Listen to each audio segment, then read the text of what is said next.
Bismillahirrahmanirrahim. Al-Fatihah. Terakhir nih sekarang nih. Yang usulnya. Kemarin yes. Fas al-mabhathu tsalits asyara fil ijtihad wal ittiba' wat taqlid.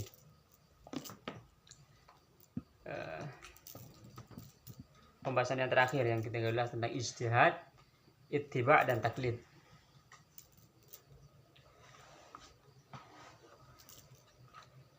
Al-ijtihadu badlul wus'i fi naili hukmin syar'iyyin bi tariqil istinbati wal kitab wa sunnati wasmul fa'il minhu al-mujtahid. Badlul wus'i, mengerahkan seluruh kemampuan. Fi naili hukmin, untuk mendapatkan hukum syar'iyyin, hukum syar'i. Bi tariqil istinbati, dengan cara istimbat. Istimbat kesimpulan. Iya, ada istimbat hukum namanya. Minal kitab, dari Al-Quran was sunnati dan hadis. Ijtihad tuh. Wasmul fa'ili, isim fa'il dari ijtihad, minhu al-mujtahidu.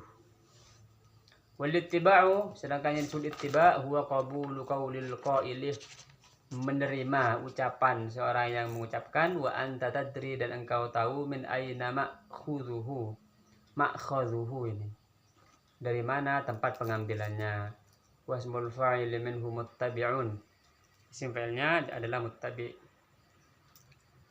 Mengetahui misalnya ini haram, lalu kamu tahu oh ini haram karena ada Al-Quran berkata misalnya apa yang haram, Hurima alaikumul maitah. Hurima alaikumul maitah itu, atau ini wajib, apa sholat wajib, aqimus sholah misalnya. Kamu tahu aqimus sholah, oh ini amar, kalau amar adalah sulfil amri lil wujub, tahu dalilnya dari mana pengambilannya, berarti itu muttabi ittiba. Wat taqlidu qabulu qaulil qaili wa anta la tadri min aina ma'khudhuhu, menerima ucapan tetapi tidak tahu di mana ngambilnya, berarti dia taklid. Kalau taklid terhadap ulama itu biasanya mungkin. Iya, ini kalau nggak tahu pengambilannya, dalilnya, berarti cuma ngikutin ulama tapi nggak tahu dalilnya maksudnya. Wal ijtihadu fid din matlubun wa kadzalika al ittiba'u, ijtihad di dalam agama ini matlubun, dianjurkan, wa kadzalika al ittiba'u, begitu juga ittiba'. Wat taqlidu fid din madhmumun, taklid di dalam agama itu madhmum. Madhmum berarti dia dicela, tercela. Tapi boleh. Iya. Boleh tapi tercela. Nggak baik. Ya, kemampuan orang kan beda-beda. Maka belajar usul fikih itu diantaranya kita berpindah, naik kelas dari yang awalnya taklid menuju ittiba. Kan tahu nih amar ala sulfil amri lil wujub kan. Oh, aqimus sholat, berarti sholat itu wajib karena itu ya, gitu. Oh, wudu wajib, niat wudu itu dari wajibnya innamal a'malu binniyat, al umur bikum bimaqasidiha, gitu kan. Jadi kalau kita tahu kaidahnya berarti udah nggak taklid maksudnya. Kalau udah tahu kaidahnya sama dalilnya itu. Iya, sudah nggak taklid, kita mengikuti sudah. Berarti tiba ini maksudnya makhot ini beritiba kepada dalil itu berarti. Bukan ittiba, iya ittiba kepada dalil, yang ittiba kepada ini dalil, dan ini kan metodologi ini. Metodologi pengambilan hukum. Kita ikut Imam Syafi'i kan? Nah, kita tahu cara Imam Syafi'i itu menetapkan bahwa sholat wajib dari sini. Sebenarnya ini caranya doang. Sholat wajib itu sebelum ada usul fikih sudah wajib. Tetapi agar itu bisa dipelajari oleh generasi setelahnya, agar itu, kalau nggak di ilmu usul fikih ini, kacau kita gimana cara memahami bahwa Al-Quran, bahwa sholat itu wajib, gimana caranya. Jadi sholat itu memang dahulu sudah wajib. Cuman gimana cara memahami itu? Nabi mewajibkan sholat ini yang oleh Allah diperintahkan, gimana cara memahami? Nah, dibikinlah caranya. Ini usul fikih itu. Produknya fikih. Sama kayak ilmu tauhid ini. Allah itu wujud dari dulu. Maksudnya sebelum ada ilmu tauhid ini Allah sudah wujud. Lalu agar bisa difahami mudah, difahami, dipelajari, ada metodologinya. Itu si Imam Abul Hasan Asy'ari itu yang penemunya kan. Jadi dulu Allah itu wujud, kita mbako itu. Kalau Imam Abu Hasan Al-Asy'ari ini sejaman sama ulama siapa itu? Yang anunya Yang sejaman. itu yang kalau yang Mu'tazilah tuh siapa tuh? Dia kan muridnya, gurunya itu Al-Jubba'i itu. Siapa lagi ya? Itu ini harus dilihat sejarahnya, tepatnya itu. Dia tahun lahirnya kapan gitu. Tapi kita tahu bahwa usul fikih, tauhid, dan nahwu ini sebagai metodologi agar bisa dipelajari, dibikin istilah-istilah. Dulu memang begitu dah. Allah ada, Allah wujud kan? Memang Allah dulu memang wujud.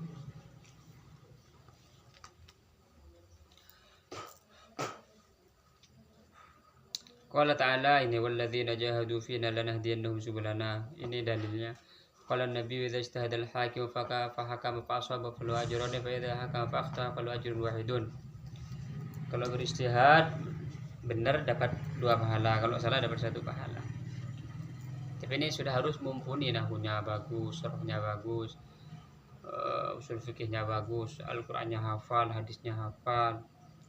Kalau nggak tahu apa-apa langsung istihad, itu namanya nyemeng gitu. Kalau ulama zaman sekarang itu disebut ijtihad juga mereka itu. Biasanya sekarang istihad ijtimai, istihad secara kelompok dalam sebuah organisasi. Ada kalau memang mampu. Syarat entah nahwu sorof itu paling dasar syaratnya juga berarti. Iya lah, masa kita istihad pakai terjemahan, hancur dunia akhirat ini. Masa bisa hancur dunia akhirat. Hancur, aduh. Pakai terjemahannya salah-salah, ada salah terjemah. Saya akan penerjemah.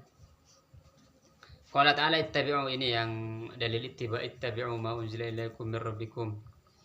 Qala ta'ala idza qila lahum ta'alu ila ma anzalallahu ila ar-rasul qalu hasbuna ma wajadna 'ala aba'ina wa law kana abahum la ya'lamuna syai'an wa la yahtadun. Ini taklid, ini dalil taklid yang enggak bagus. Ittiba ma unzila ilaikum min rabbikum. Itu dalil ittiba, ittabi'u, ikutilah kalian semua ma unzila ilaikum min rabbikum, apa yang diturunkan oleh Tuhan kalian kepada kalian. Ittabi'u, ittiba. Kalau qala ta'ala idza qila lahum ta'alu ila ma anzalallahu ila ar-rasul qalu hasbuna ma wajadna 'ala aba'ina. Ini dalil bahwa taklid itu madmum. Hasbuna ma wajadna alaihi abana. Cukup bagi kami apa yang telah kami temukan oleh bapak-bapak kami. Kita ikut ayah ibu misalnya. Walau kana abuhum la ya'lamuna syai'an wa la yahtadun, meskipun ayah-ayah mereka enggak tahu apa-apa dan mereka enggak dapat hidayah. Wa qala ta'ala bal qalu inna wajadna abana ala ummati wa inna ala atharihim muhtadun. Ini dalil bahwa taklid itu mazmum. Langsung kita al-qaidah. Assalamualaikum. Al-qaidatul khamisah asyarah. Yang air. Oh. Berapa al-qaidatul khamisah asyarah. Kaidah yang ke-15.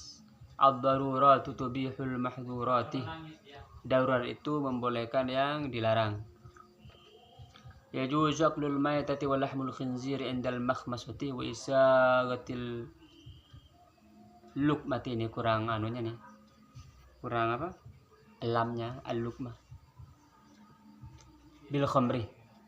Yajuzu boleh aklul maytati, makan bangkai, wa lahmul khinzir dan makan babi. Endal makhmasati ketika lapar banget, kalau nggak makan mati. Indal mah masoti. Ketika kalau nggak makan lalu mati, baru boleh dia makan bangkai dan makan babi. Kalau sekiranya makan, kalau nggak makan mati. Wa isagatil luqmati bil khamri, dan melancarkan suapan bil khamri dan khamr. Tersedak, makan ternyata tersedak. Air nggak ada, yang ada cuman apa?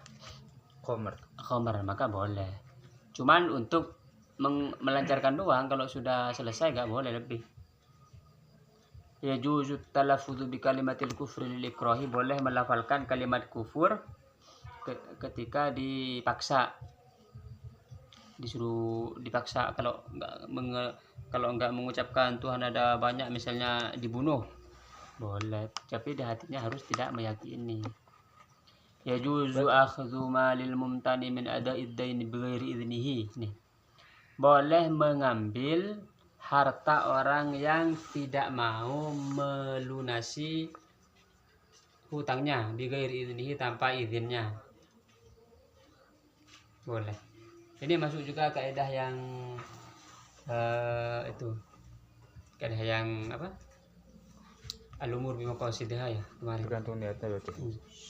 Minha nabshul mayyit ba'da dafnihi lid-darurati bi an dufina bi ghasli bi qiblati. Nabshul mayyit, membongkar mayat, kuburan mayat, ba'da dafnihi, setelah dikuburkan, lid-darurati, karena darurat. Misalnya bi an dufina, sebab dikuburkan bi ghairi ghaslin, tanpa dimandikan, bi ghairi ghuslin, tanpa dimandikan, au bi ghairi qiblati, atau tanpa menghadap kiblat. Boleh itu digali lagi kuburnya kalau orangnya belum hancur. Wa bi ma'na hadhil qa'idati al-qa'idatul ukhra, semakna dengan kaidah ini ada kaidah lain, yaitu la harama ma'ad darurati wa la karahata al hajati. Tidak ada haram ketika darurat, dan tidak ada makruh ketika ada kebutuhan. Jadi nggak haram lagi gitu. Udah nih. Al-qa'idatu sadisata asyarah. Kita lanjut ke apa lagi nih? Balaghah ya. Berarti kalau yang contoh kedua nih boleh melafazkan kalimat kufur kalau lil ikrah ya, karena dipaksa. Tapi kalau misalnya kalau misalnya kita mau ke rumah sakit gitu, karena sakit kita mau mati gitu, cuman tapi ada syaratnya harus murtad itu gitu maksudnya. Kalau syaratnya harus murtad, ya jangan murtad. Siapa yang mau mati? Maksudnya syaratnya kayak ngucapin ini sih, kayak ngucapin kayak gitu tadi, itu boleh tak? Berarti kalau dipaksa. Kalau enggak nggak dipaksa nggak boleh. Maka ini la haram ma'ad darurati, kalau darurat maka tidak haram. Kalau darurat ini apa? Darurat itu 5: mengancam nyawa, mengancam akal, mengancam harta, mengancam agama, dan mengancam kehormatan. Itu darurat kalau sudah menyentuh yang 5 itu. Cepetan biar nggak ganggu orang.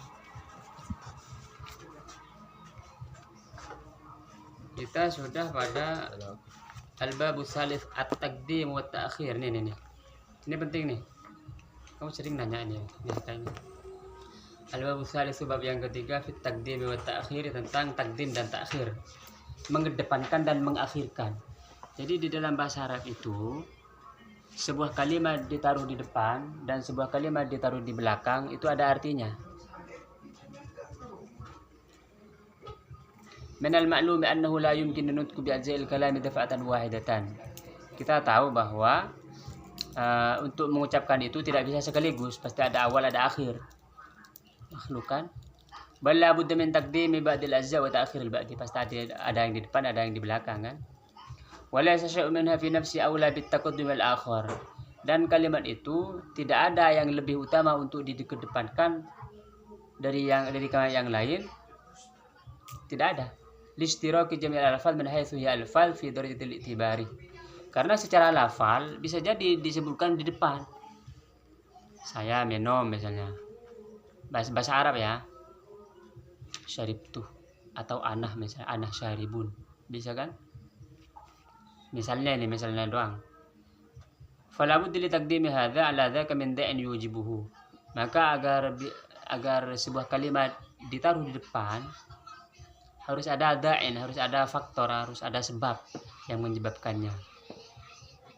Faminad dawa'i, di antara sebab-sebab yang menarik untuk mengedepankan sebuah lafal, satu at-tashwiqu ila al-mutaakhir idza kana al-mutaqaddimu musy'iran bi gharabatin. Ini agar merindukan pada kalimat setelahnya. Jika kalimat yang berada di depan itu menunjukkan pada sesuatu yang ganjil, yang aneh, yang asing. Merindukan? Ketika mendengar lafal yang di depan itu, kita ingin untuk mengetahui yang kalimat setelahnya. Gitu, tasywiq. Jadi kita rindu untuk kalimat setelahnya. Walladzi haratil bariyatu fihi haywanun mustahdatsun min jamadin.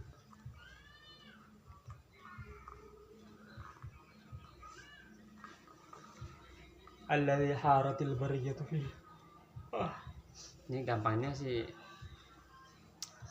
kita sebutkan sesuatu yang menarik agar kita perlu untuk agar orang yang mendengarkan itu pengen mendengarkan yang kalimat selanjutnya.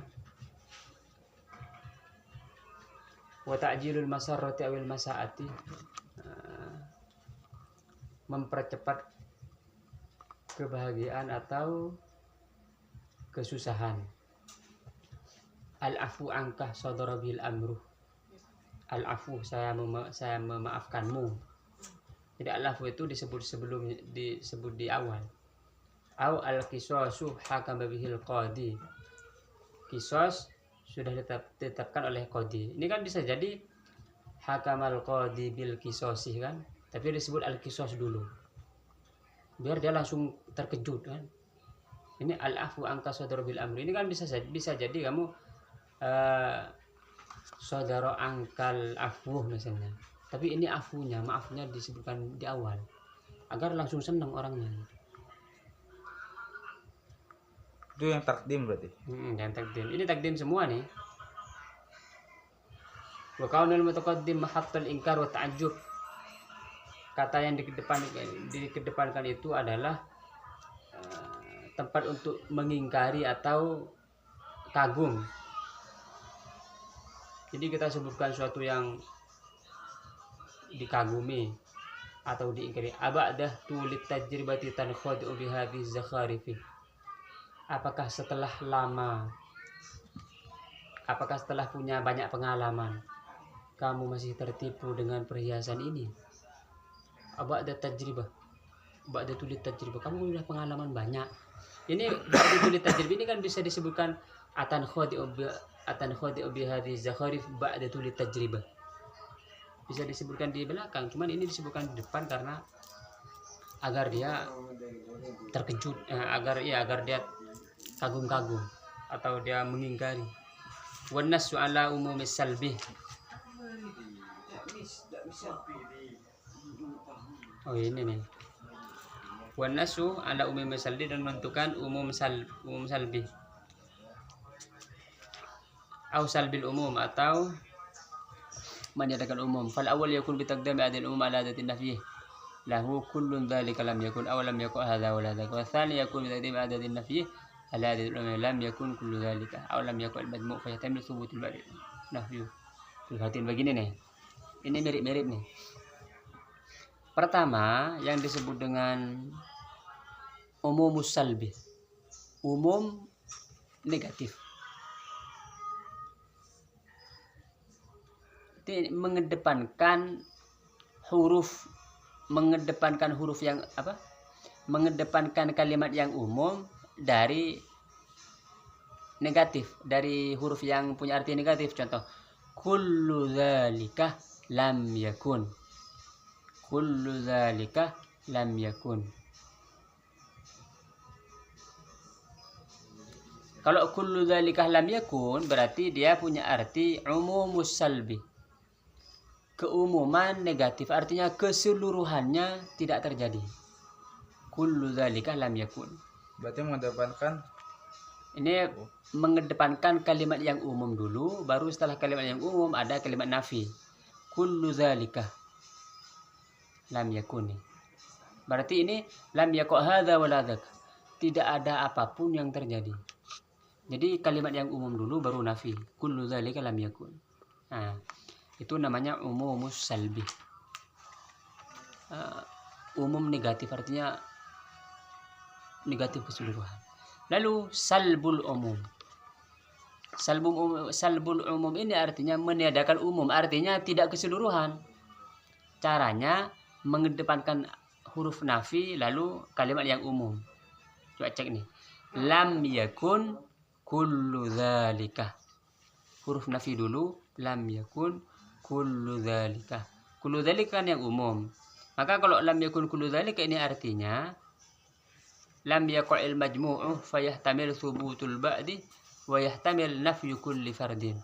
Ini bisa punya arti ada sebagian yang terjadi dan bisa jadi juga meniadakan keseluruhan yang terjadi.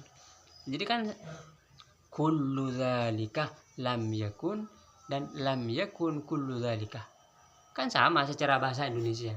Semua itu tidak terjadi.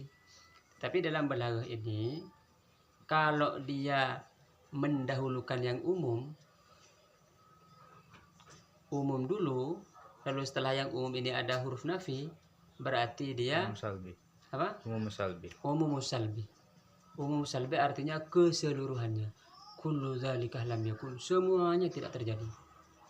Umum dulu baru nafi, umum salbi. Kalau dibalik, nafi dulu baru yang umum, berarti dia salbul umum. Salbul umum berarti tidak keseluruhan. Bisa jadi terjadi, bisa jadi enggak. Jadi kalau kullu dzalika lam yakun berarti keseluruhannya tidak mungkin. Kalau dzalika lam yakun kullu dzalika bisa jadi ada yang terjadi, ada enggak gitu. Beda ya. Balaghahnya ini. Susah juga tuh. Ya, ini lebih susah dari nahwu ini. Kalau nahwunya enggak dapat enggak paham. Nah ini, wa takhsisuh mempunyai arti taksis, penentuan. Ini contoh ma ana qultu atau iyyaka na'budu. Ini iyyaka na'buduhan bisa jadi kan na'budukah kami menyembahmu. Tapi kalau iyyaka na'budu hanya kepadamu. Jadi mengedepankan maf'ul ini punya arti taksis, hanya. Walam yuzkar li kullin min at-taqdim wa ta'khir dawa'in khassa li'annahu idza taqaddama ahadun min al-jumlati ta'akhkhara al-akhar fa huma mutalazimani. Al-babur rabi'u fil qasr ini, adatul hasri ini fil qasr ini. Seperti innama dan illa ini nanti. Ini juga pemahamannya beda-beda ini. Selanjutnya kita Quran.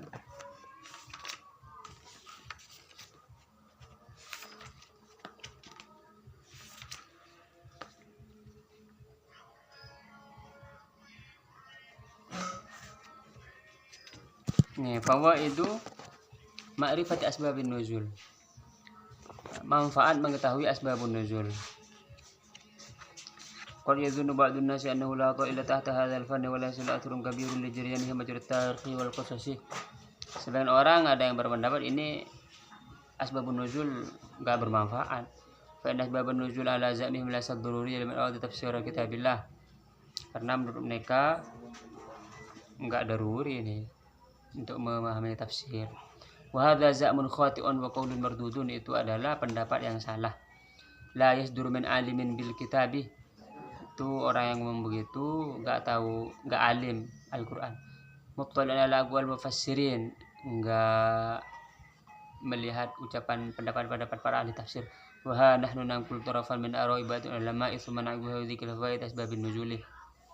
Ini saya akan menukil sebagian pendapat para ulama dan nanti akan menjelaskan manfaat-manfaat mengetahui asbabun nuzul. Qala al-Wahidi, Imam al-Wahidi berkata, la yumkinu ma'rifatu tafsiril ayati duna al-wuqufi ala qissatiha wa bayani nuzuliha. Wahidi namanya. Tidak mungkin mengetahui tafsir sebuah ayat Al-Quran tanpa mengetahui kisah ayat itu dan tanpa mengetahui sebab turunnya ayat itu. Tidak Qala mengetahui tafsir ayat tanpa mengetahui asbabun nuzul, itu mudahnya. Wa qala Ibnu Daqiq al-Aid, Ibnu Daqiq al-Aid berkata, bayanu sababun nuzuli tariqun qawiyyun fi fahmi ma'anil Qur'an. Penjelasan sebab turunnya ayat itu adalah cara yang kuat, metodologi yang kuat untuk memahami arti Al-Qur'an. Ibnu Taimiyah ada juga nih. Ma'rifatu sababun nuzul yu'inu ala fahmil ayah, mengetahui sababun nuzul membantu untuk memahami ayat. Fa innal ilma bis sabab yurisul ilma bil musabbab. Wa hakadha tadhhar ahamiyatu hadzal fanni min al-Qur'an wa amma fawaiduhu. Ini manfaat mengetahui asbabun nuzul secara ringkas. Fa yumkin talkhisuha fi ma yali. 1.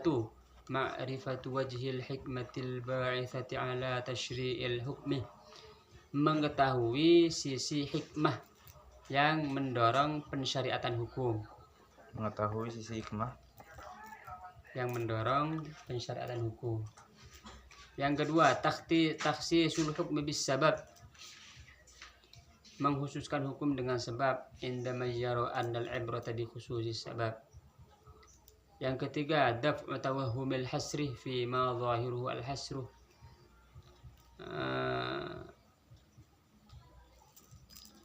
Menolak dugaan makna yang sempit ketika zahirnya sempit. menolak dugaan makna yang sempit. Ya, setelah tahu sebab nuzul jadi luas, maksudnya begitu. Ma'rifatus miman nazalat fihi al-ayat wa ta'yidil mubham fiha. Mengetahui nama orang yang menjadi penyebab turunnya ayat itu. Ila ghairi ma hunalika min fawaid ukhra jalilatin. Mengetahui nama orang tuh. Iya, nama orang. Kan ada nama tertentu yang disebutkan itu. Misalnya seperti apa tuh? Masalum kamasalil ladzi istawqada naro falamma adhan. Itu ada nama orangnya tuh, masalil ladzi istaw. Emang ada yang itu. Ada lagi apa? Ayat-ayat yang orang-orang, banyak orang itu biasanya ada nama orangnya. Cuman nanti ya tidak khusus kepada orang itu. Nanti cara memahami hukumnya pakai usul fikih yang am dan khos itu kan. Gitu. Udah ya, habis ya? Ada lagi? Ada. Allah.